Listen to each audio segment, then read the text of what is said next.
Hello बच्चों, good morning. कैसे हैं आप लोग? आज हम लोग पढ़ेंगे electric field due to dipole. क्या पढ़ेंगे?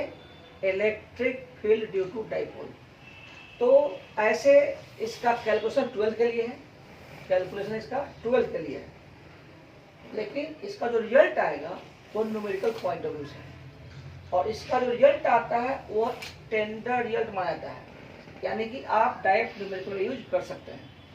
फिलहाल देखेंगे डेरिवेशन। तो कुछ लिख लो थ्योरी, टॉपिक डालो। Topic calculation of electric field due to dipole. Okay, electric field due to dipole. Okay, मान लो कि ये माइनस क्यू चार्ज, क्या है? Minus Q charge. और यह क्या है? Plus Q charge. और डिस्टेंस क्या है? डी। बुक में 2D भी होगा, कोई दिक्कत नहीं है। आप डी मानो, उसका कुछ मतलब है, वो बाद में बता देंगे क्यों डी मानते हैं, 2D क्यों नहीं मानते हैं। ओके, और यहां से थीटा एंगल पर, आर डिस्टेंस पर कोई पॉइंट पी है जहां पर इलेक्ट्रिक फील्ड निकालना है। फिर से माइनस क्यू प्लस क्यू दो चार्ज है, डिस्टेंस डी है। चूंकि डी बहुत छोटा है इसलिए इसको डाइपोल के रूप में मान सकते हैं। ध्यान रहे, अगर डी बड़ा हो जाएगा तो इससे जो रिजल्ट निकलेगा उसका यूज नहीं कर सकते हैं। ओके, तो हम रिज्यूम करते हैं डी जो होगा इट इज टू स्मॉल, ज्यादा के छोटा के बड़ा, बहुत ज्यादा छोटा। ओके, तो कुछ लिख लो, लिखो let us consider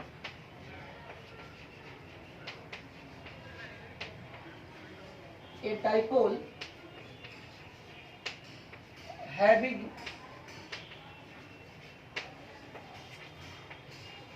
equal and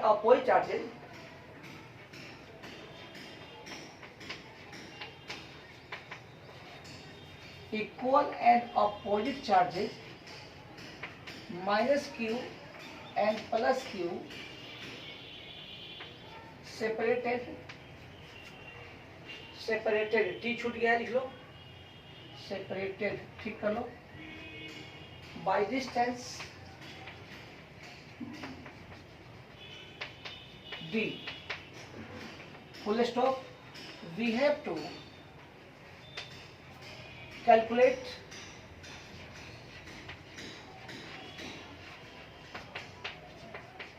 electric field at P। Coordinate दिया हुआ है, एक आर और एक थीटा। इसको बोलते हैं मैग्नीट्यूड वेक्टर और इसको बोलते हैं angle of inclination with positive x axis. ठीक है, as shown in figure.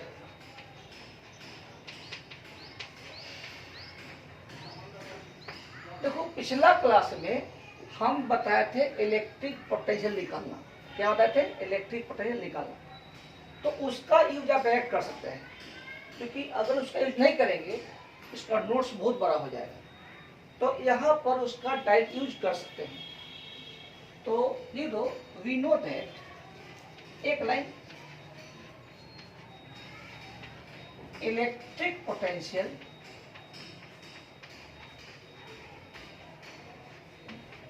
Eight P R theta. कल कितना आया था याद करो? K P cos theta by R square आया था। ठीक, अब ध्यान दो, यहाँ पर आर भी वेरिएबल है और थीटा भी वेरिएबल है। यहाँ आर भी वेरिएबल है, थीटा भी वेरिएबल है। इसको पहले लिख लो, लिखो तो, लिख लिए? चलिए, आसान है। आज का लेक्चर बहुत टफ नहीं है, लेकिन पढ़ना तो पड़ेगा और बोर्ड में यही सब आता है। ठीक है, अच्छा, रूबी है अगेन, वी है E इज इक्वल टू होता है minus D you by D S, याद करो, बताए थे। और फैक्टर रूप में डाल दो, यह पढ़ा चुके हैं, अच्छे से पढ़ाए थे, लगभग 2 लेक्चर पढ़ाए थे। तो भी है E equal to minus D by D S N. Okay, ठीक है। और एंड भी कितना है, K P cos theta by R square. ये बात भी सही है। अब ध्यान दो कि इसको बोलते हैं फील्ड एलोंग एस। क्या पढ़ते हैं, फील्ड एलोंग एस। यहाँ आर भी वेरिएबल है और थीटा वेरिएबल है, आर भी वेरिएबल है, थीटा वेरिएबल है। तो क्या करेंगे, एक बार थीटा को कांस्टेंट रखेंगे। देखो यहाँ भी कंसेप्ट है, यहाँ भी कंसेप्ट है, सीधे पढ़ना नहीं है, ध्यान दो। एक बार थीटा को कांस्टेंट करेंगे और एक बार आर कांस्टेंट करेंगे। जब थीटा कांस्टेंट होगा तो आर वेरिएबल होगा, थीटा कांस्टेंट होगा तो आर वेरिएबल होगा, और जब आर कांस्टेंट होगा तो थीटा वेरिएबल होगा। तो फिलहाल देखते हैं कि जब थीटा कांस्टेंट हो, देखो फील्ड एलोंग आर, ध्यान दो, फील्ड एलोंग आर मतलब आप यहाँ पर जो पोटेंशियल है, ध्यान दो, यहाँ पर जो पोटेंशियल है, इसको अगर आप इस रूप में डिफरेंशिएट करेंगे, जैसे कि यहाँ से आर है, यहाँ से क्या है, आर है, तो आगे या पीछे डी होगा। आर कोई डिस्टेंस है, आर कोई पोजीशन है, तो उसके आगे या पीछे डी होगा। अगर एक्स कोई पोजीशन है तो आगे पीछे dx होगा। dx का मतलब हुआ small change in x, small change in x। dr का मतलब हुआ स्मॉल चेंज इन r। ठीक, तो वह आगे भी हो सकता है, पीछे भी हो सकता है। ठीक है, चलो आगे ही मान लिए। तो यहाँ जो dv होगा, सॉरी er, यह हो जाएगा माइनस dv बाई dr। ध्यान दो, इसके एलोंग जो फील्ड होगा, ध्यान दो, इसके एलोंग जो फील्ड होगा वह field minus dv by dr। अगर नहीं समझ में आए तो 2 बार रिपीट करूंगा, तब सुनो। इसके एलोंग जो आर होगा, सॉरी इलेक्ट्रिक फील्ड होगा, वो इलेक्ट्रिक फील्ड में थीटा कांस्टेंट होगा, थीटा कांस्टेंट होगा, थीटा कांस्टेंट होगा। ओके, तो er जो लिखेंगे वो लिखेंगे माइनस dv बाई dr। और इसका फील्ड किसके लॉन्ग होगा, आर के लॉन्ग होगा, या तो नीचे होगा या ऊपर होगा, नीचे होगा या ऊपर होगा। ठीक, ऊपर मान लेते हैं। तो ये होगा आपका er, इसको बोलेंगे यूनिट वेक्टर एलोंग आर। क्या बोलेंगे, यूनिट वेक्टर एलोंग आर।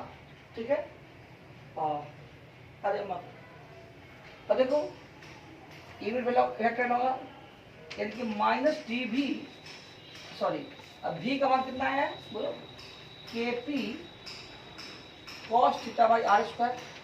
और ध्यान दो एक चीज, यहाँ पर थीटा कांस्टेंट होनी दो, थीटा क्या है, कांस्टेंट है, थीटा क्या है, कांस्टेंट है, क्या है, कांस्टेंट। ठीक है, थीटा क्या है, कांस्टेंट है। जब थीटा कांस्टेंट होगा, थीटा क्या होगा, कांस्टेंट। तो स्वाभाविक है, जब थीटा कांस्टेंट होगा तो कॉस का भी क्या होगा, कांस्टेंट। जब थीटा कांस्टेंट होगा तो कॉस थीटा कांस्टेंट, यानी कि होगा minus K P cos theta by D R, अंदर लिखेंगे 1 बाई आर स्क्वायर। और किसके along, field along R, field along R, field along R. ठीक है, आगे थोड़ा मिटा दे इसको। ठीक, तो इसको थोड़ा सा और बड़ा करो। एक रिजल्ट आ गया अपना, ER equal to, ER equal to कितना है, देखो minus K P cos theta. अब ध्यान दो, 1 बाई आर स्क्वायर को r to the power minus 2 लिख सकते हैं। एकदम समझो, कुछ रटना नहीं है। बाई डी आर किसके लॉन्ग, फील्ड लॉन्ग आर, किसके long, field long R, R के लॉन्ग फील्ड। क्योंकि यहाँ थीटा कांस्टेंट है तो फील्ड जो भी होगा ऐसे ऐसे जाएगा जाएगा जाएगा जब जाएगा, क्योंकि थीटा क्या है, कांस्टेंट है, ये घूमेगा नहीं। ठीक है, अब ध्यान दो, इसका सिंपल डिफरेंशिएशन है 2 K P cos theta by R cube. अब इसमें क्या समझाना है भाई, पावर से मल्टीप्लाई कर दिए, यह माइनस पहले से है, माइनस पहले से है, -2 से मल्टीप्लाई कर 2 हो गया, खुद समझता है। खुद समझता है। हो गया, इतना उतारो पहले, हो गया। ओके, फिर देखो इसको खासकर बोर्ड पास करने के लिए 2 बार 3 बार लिखिएगा, प्रैक्टिस हो जाए। ऐसा बहुत भारी नहीं है, कैलकुलेशन है, ठीक। इसको लिख लीजिए, लिख लिए तो अपना फील्ड आ गया लास्ट ईयर। आप लोग मत लिखिएगा, उसी को वापस कर रहे हैं। 2kp cos theta by R Q E R. इसको कुछ मान लो, कुछ माने थे क्या वो याद नहीं है। अगर माने तो ठीक है, तो फर्स्ट मान लेते हैं। अगर तो फर्स्ट माना सेकंड मान लेगा, एबीसीडी मान ले, मानने में क्या कुछ ही मान लेगा, ठीक है। मिटा दें। अच्छा, आप लोग नहीं मिटाइएगा, और नहीं तो अलग लिख सकते हैं, कोई दिक्कत नहीं, एकदम साफ सुथरा कंसेप्ट है। हम बार बोलते हैं पढ़ना है तो साफ साफ, नहीं तो नहीं पढ़ना है, कोई कंफ्यूजन नहीं। ये माइनस क्यू है प्लस क्यू है, डिस्टेंस कितना है बोलो, डी है, यहाँ से आर डिस्टेंस पर थीटा एंगल है, इसके अलॉन्ग फील्ड क्या आया था बोलो, ई आर, जो ई आर देख चुके हैं। इसमें थीटा कांस्टेंट था। अब क्या करेंगे कि आर को कांस्टेंट रखेंगे, थीटा को नचाएंगे। फिर से आर को कांस्टेंट रखेंगे, थीटा को नचाएंगे। यानी जो ऐसे है तो धीरे धीरे धीरे धीरे ऐसे आएगा। क्या नच रहा है बोलो, थीटा। क्या बढ़ रहा है, थीटा। तो वापस आएगा, थीटा घटेगा, कोई दिक्कत नहीं है। नहीं समझ में आया। पहले हम क्या किए थे, थीटा को कांस्टेंट किए, आर को वेरी कराए। अब क्या कर रहे हैं, आर को कांस्टेंट कर रहे हैं, थीटा को चेंज कर रहे हैं, ठीक है। तो मान लो कि यह थीटा है, यह परपेंडिकुलर, या तो ऊपर होगा या नीचे होगा। तो नीचे ऊपर को मैटर नहीं, वो डिपेंड करता है कि आप डिफ्रेंशिएट किस तरह कर रहे हैं। खैर देखो, कोई दिक्कत नहीं, फिलहाल नंबर लाना है, फिलहाल नंबर लाना है। ये आर हो गया। अब सोचो कि ये थीटा है, ये क्या है, थीटा। तो ये थीटा है, तो इसका अगला जो एंगल होगा यह क्या होगा, डी थीटा होगा। जिस तरह से यहाँ डी आर डिस्टेंस लिए थे उसमें थीटा कांस्टेंट था, आर वेरी कर रहा था। अब क्या हो रहा है कि आर कांस्टेंट थीटा वेरी कर रहा है, यानी जो आर यहाँ पर है वही आर यहाँ भी है, जो आर यहाँ पर है वही आर यहाँ भी है। और यह एंगल कितना है, डी थीटा। तो स्वाभाविक है यह डिस्टेंस क्या है, आर डी थीटा। इसमें क्या समझाना भाई, यह क्या एंगल है, डी थीटा। क्या एंगल है, डी थीटा। क्या एंगल है, डी थीटा। यह क्या है, आर। ये भी क्या है, आर। क्या है, डी आर डी थीटा। मुंह बनाए हुए, जो लगता है कि नहीं समझ में आ रहा है। चलो, आर है, यह भी आर है, यह मान लो कि डी एल, यह डी थीटा। तो डी थीटा कितना होता है बोलो, डी एल बाई आर। अब समझ में आ गया होगा मेरे ख्याल से, आर डी थीटा। ओके, तो यह आर है, यह भी आर है, यह डी थीटा है, कितना डिस्टेंस, आर डी थीटा। इसमें क्या कांस्टेंट है, आर, ध्यान देना। तो इसके अलॉन्ग जो फील्ड होगा उसको बोलते हैं ई आर, सॉरी क्या बोलते हैं, ई थीटा। अगेन फिर से ई थीटा क्या होगा, लेकिन minus D V by R D theta. देखो डिफरेंशिएट हमेशा करते हैं डिस्टेंस के रेस्पेक्ट में, क्योंकि D V by D theta कोई फॉर्मूला नहीं होता है।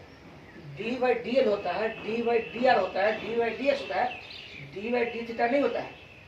तो डिफरेंशिएट कभी भी करेंगे डिस्टेंस के रेस्पेक्ट में ही। इस संयोग से यहाँ जो डिस्टेंस है वह डिस्टेंस आपका आर डी थीटा है। तो हम क्या कर सकते हैं, ठीक, ओके। और ये होगा ई थीटा के along minus D by R D theta. और क्या होता है पोटेंशियल, बताओ, पोटेंशियल लोग K P cos theta by R square, K P cos theta by R square, किसके लॉन्ग, लॉन्ग थीटा। ओके, अच्छा इसमें क्या कांस्टेंट रखेंगे, लिख दो, यहाँ लिखेंगे आर क्या है, कांस्टेंट है। बार बोल रहे हैं, पहले क्या कांस्टेंट था, थीटा, अब क्या कांस्टेंट है, आर। थीटा क्या है, क्या लिख रहे हैं भाई मेरे, अरे कोई तो बोलो, क्या बोलेगा, बोलेगा तो समझ में नहीं आएगा, सुन नहीं पाएंगे। लेकिन तुम बोलता है तो हम फील करते हैं कि कौन स्टूडेंट कहाँ पर क्या बोल रहा है। क्योंकि हम जानते हैं कि आप लोग कौन कौन क्या क्या बोल सकते हैं। ओके, बोलते रहना, तुम्हारी आवाज़ हम तक पहुंच रही है इलेक्ट्रोमैग्नेटिक वेव से। कौन वेव से? Electromagnetic wave. पढ़ाएंगे आगे। ओके, अब ध्यान दो कि थीटा कांस्टेंट, जहाँ आर कांस्टेंट है, तो जो कांस्टेंट को बाहर करो तो माइनस, पहले के बाहर, पी बाहर, आर पहले से है, आर स्क्वायर बाहर, और D cos theta by D theta E theta. Okay, जहाँ आर क्या है बोलो? कांस्टेंट है। ठीक हो गया, यानी कि minus K P by R cube, cos का क्या होता है डिफरेंशिएशन? माइनस साइन, ये प्लस हो गया साइन थीटा, किसके लॉन्ग? E theta. तो तुम इतना लिख लो, जब लिखो तब तो पूरे मिटा देते हैं। हमको रिजल्ट से मतलब है, रिजल्ट से मतलब है। ठीक है, अब एक फाइनल तुम एक फिगर बना तो एक माइनस क्यू है, अब रिजल्ट की ओर जा रहे हैं, माइनस क्यू है प्लस क्यू है, यह डिस्टेंस कितना है? डी है, यहाँ से थीटा एंगल पर, यह तुम्हारा हो गया ई आर, क्या हो गया? ई आर, यह क्या हो गया? ई थीटा। तो सोचो ई आर और ई थीटा आपस में क्या है? परपेंडिकुलर है, यानी कि ई आर जो है या ई थीटा, यह परपेंडिकुलर पर है ई आर पर। ठीक ना? तो नेट फील्ड जो होगा वह कुछ ऐसा होगा, अरे वेक्टर, यह रिजल्टेंट, ई नेट कहो या जो कहना है कहो, कोई दिक्कत नहीं, रिजल्टेंट कहो नेट कहो, कोई फर्क नहीं पड़ता। समझ में आया कि नहीं आया? बोलो आगे। थोड़ी गर्मी है, कोई बात नहीं, फैन तो चला नहीं सकते हैं, आवाज आता है, कोई बात नहीं। ठीक है, देखो अब हमको ई आर पता है, ई थीटा पता है, जोड़ना है। तो नेट फील्ड जो होगा ई नेट एट पी, क्या होगा? ई आर प्लस ई थीटा। अब ध्यान दो, ई आर कितना आया है बोलो? ध्यान दो, 2 K P cos theta by R Q E R plus E theta कितना है बोलो? K P by R cube sine theta E theta. ठीक है, ये ठीक है। ठीक है, देखना ही पड़ता है कि जो एक्सप्रेशन है वह वीडियो से बाहर जा रहेगी अंदर। ओके, अब सब मिटा दो, कोई मतलब नहीं है, सब खत्म। लिख लिए, लिखते रहो। चलो अब ध्यान दो, ई नेट क्या होगा? तो ई नेट का मैग्नीट्यूड, तो अभी बताए हैं कि दोनों फील्ड आपस में क्या है? परपेंडिकुलर। तो नेट क्या होता है बोलो? अंडर रूट इसका स्क्वायर जो इसका स्क्वायर। तुम ऐसा समझो कि एक एक्स एक्सिस पर है, एक वाई एक्सिस पर है। अब ऐसा कोई जरूरी नहीं कि यही एक्स एक्स वाई हो, ऐसे भी एक्स वाई हो सकता है, कुछ भी मान सकते हैं। दो एक्सिस आपस में परपेंडिकुलर हो तो आप मान सकते हैं। ठीक ना? ओके, मेरे ख्याल से रिजल्ट आ गया। तो इसका कोफिशिएंट कितना है बोलो? 2 K P cos theta by R cube का whole square plus K P sine theta by R cube का होल स्क्वायर, है कि नहीं? यानी कि कह सकते हो इसमें क्या क्या कॉमन हो सकता है? के इसमें भी है और इसमें भी है, पी इसमें भी है और इसमें भी है, आर क्यू तो बाहर निकालो, K P by R cube through out common, अंदर क्या होगा? 2 कॉस थीटा का होल स्क्वायर साइन थीटा का होल स्क्वायर। ओके, यानी कि K P by R Q under root, इसको लिख सकते हैं 4 cos square theta plus sine square theta. Result तो हो गया, लेकिन जो रिजल्ट बुक में बुला लेते हैं इसको लिख लो। आज सिर्फ कैलकुलेशन है, कोई विशेष फिजिक्स नहीं है, तो पूरा कर देते हैं। यानी जितना हम लोग पढ़े इतना दिन में, और जो आपको एनसीईआरटी में लास्ट में लिखे हैं वो तो 1-2 क्लास का, वो लगता है कि आज ही खत्म हो जाएगा। तो ये फिर देखते हैं इसके बाद सिलेबस क्या कहता है। तो देखेंगे ये K P by R Q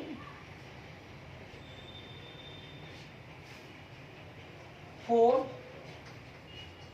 cos square theta plus 1 minus cos square theta, और साइन स्क्वायर थीटा को क्या लिख सकते हैं 1 minus cos square theta, okay, equals to K P by R Q under root 3 cos square theta minus 1। ये हो गया फिर का फॉर्मूला। -1 की +1, हम भी क्या +1 बोलता तो है नहीं, +1 ना होगा। ऐसे छोटा छोटा मिस्टेक हो जाए कैलकुलेशन में तो आप लोग खुद सोल्व कर लेंगे, ओके, ठीक, बता दो इसको। तो रिजल्ट ये याद रखिएगा, रिजल्ट ये याद रखिएगा।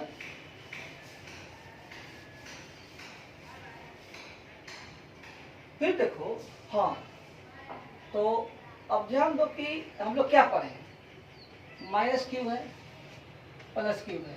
तो सोचता हो कि बार बार क्यों बना रहे हैं, बार बार इसलिए बना रहे हैं तो कुछ तुम बार बार लिखो ताकि तुम्हारा बार बार प्रैक्टिस हो, ठीक है ना। ऐसे तो पढ़ता नहीं है, सूत्रों से पता चला है, यह ER है, ठीक, ई व ई थीटा, ई व ई नेट, ई नेट, यह एंगल जो है फाई है, क्या है फाई है। तो बताओ tan फाई कितना होता है, याद करो E theta by E R, E theta by E R, यानी कि Y axis by X axis अगर मानते हो तो, ठीक है, यानी कि ई थीटा का मैग्नीट्यूड बाई ई आर का मैग्नीट्यूड। अब देखो तो ई थीटा कितना बोलो, देखो कॉपी में देखो क्या है 2 KP, नहीं देखो KP sine theta by R cube, ER कितना है बोलो 2 KP cos theta by R cube, cut जाएगा tan theta by 2, tan phi क्या होगा बोलो tan थीटा बाई 2, ओके, लिख लिए। हाँ, देखो एक क्वेश्चन दिए थे डाइपोल के फर्स्ट लेक्चर में, और संभवतः शुरू 5-7 मिनट के बाद, उसका रिजल्ट अब बता देते हैं। हम पूछे थे कि किस पॉइंट पर इलेक्ट्रिक फील्ड डाइपोल मोमेंट से परपेंडिकुलर होगा। फिर से, किस पॉइंट पर इलेक्ट्रिक फील्ड डाइपोल मोमेंट से परपेंडिकुलर एंगल पर होगा, ओके। 10 टाइम फिर ले, ठीक है, लिख लो इसको, लिख लिए।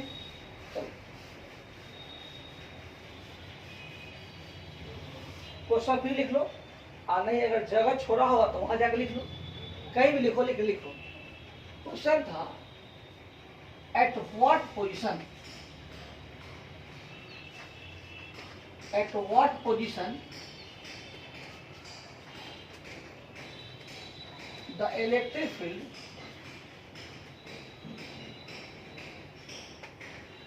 is perpendicular to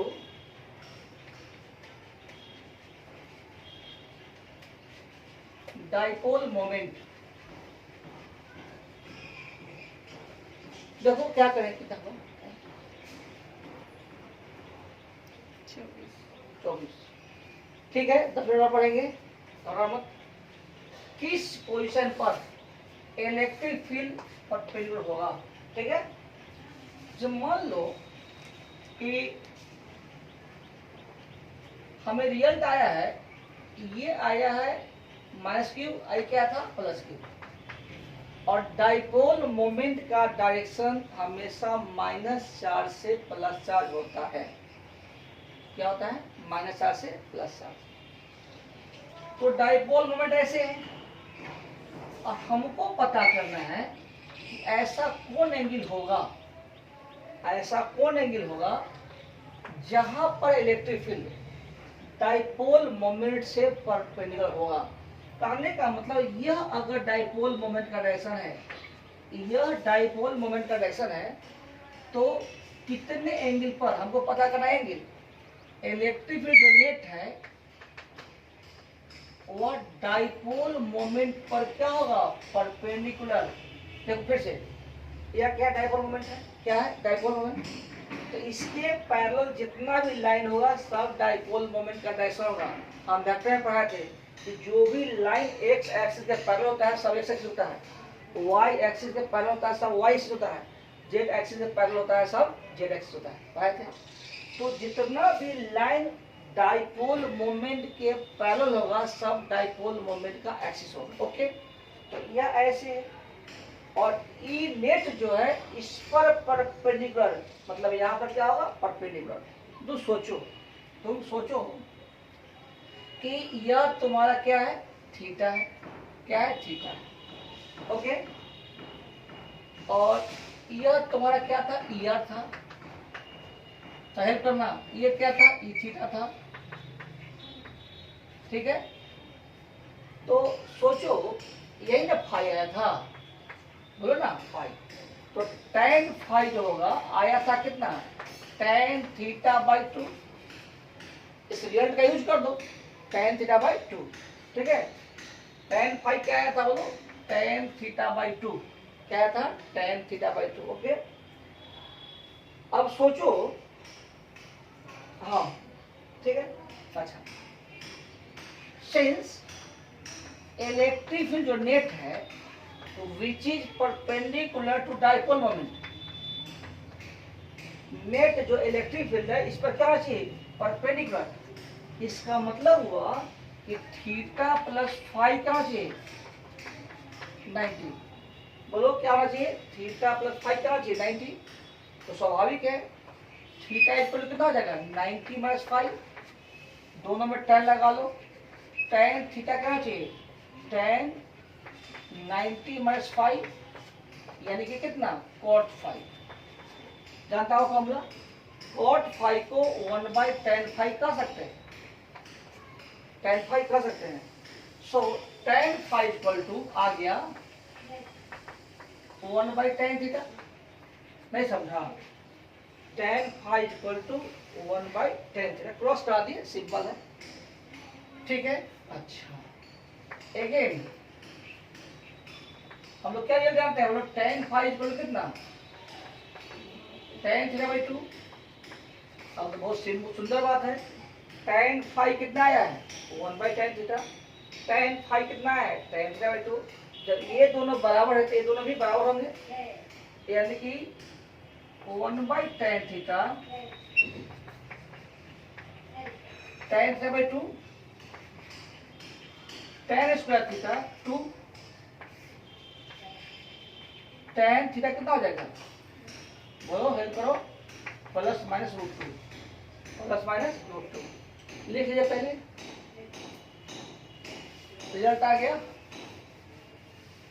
ऐसे माइनस का चर्चा नहीं है, लेकिन एक जगह ऑब्जेक्टिव बुक में दिया हुआ है, तो खैर माइनस में लो, कोई दिक्कत नहीं। आंसर क्या आया, यह माइनस क्यू हो गया, ये प्लस क्यू हो गया, यह क्या हो गया माइनस क्यू, यह क्या हो गया प्लस क्यू, और डिस्टेंस कितना दिया हुआ है बोलो, डी।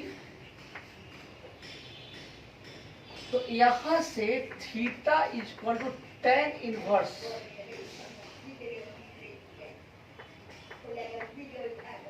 रूट 2 पर, ठीक है, रूट 2 पर इलेक्ट्रिकल जो होगा वह ई नेट होगा, क्या होगा, ई नेट होगा, कहीं भी ले लो ई नेट होगा, ठीक है। सुनिए ना अजी नन्नी, तो यहाँ पर देखो कि थीटा एंगल पर इतना होगा, तो ये तो एक्यूट हो गया, लेकिन माइनस का मतलब है कि अगर पीछे जा रहे हैं तो यहाँ भी आपका इलेक्ट्रिक जो होगा वो किधर होगा, इस पर परपेंडिकुलर होगा, ठीक ना। तो आप या तो यह लिख सकते हैं, या जिस कोऑर्डिनेट पे नेगेटिव होगा तो आप लोग क्या करो, पॉजिटिव ले लो, पॉजिटिव ले लो, लेकिन सही आंसर प्लस माइनस होगा। ठीक है, तो नेक्स्ट लेक्चर एक लेक्चर और पढ़ाते हैं जो कि थोड़ा सा बच गया है, ज़्यादा नहीं बचा हुआ है। तो आप लोग एनसीईआरटी का प्रॉब्लम है, एनसीईआरटी का बुक ला नहीं, ठीक है। एनसीईआरटी बुक हम व्हाट्सएप पर भेज देंगे या अपलोड कर देंगे, आप लोग बनाइएगा। या गॉस थ्योरम का जो सवाल है उसको छोड़ करके आप एनसीईआरटी बना सकते हैं, एनसीईआरटी बना सकते हैं। तो नेक्स्ट डे हम इसको लास्ट करेंगे, एनसीईआरटी प्रॉब्लम देखेंगे, होमवर्क देंगे, और एचसी बना का सवाल जो है आप बना लीजिए फाइनल। तो एक क्लास लास्ट क्लास लेंगे, उसके बाद इस टॉपिक को हम खत्म समझेंगे। इस टॉपिक का बच गया आप देखे हैं इंडक्शन, घबराइए नहीं। और इंडक्शन पढ़ाने के लिए हमको थोड़ा सा हेल्प चाहिए गॉस का, यदि गॉस का, क्योंकि जब गॉस हम पढ़ेंगे तो अच्छी समझ में आएगा। क्या देखते हैं सिलेबस क्या कहता है। तो नेक्स्ट लेक्चर का हम मिलेंगे, उसमें पढ़ेंगे इलेक्ट्रिक, क्या पढ़ना है, और टॉर्क, क्या पढ़ना है, टॉर्क, एनर्जी, और टाइम बचेगा तो मिसलेनियस प्रॉब्लम। ठीक है, ओके, बाय।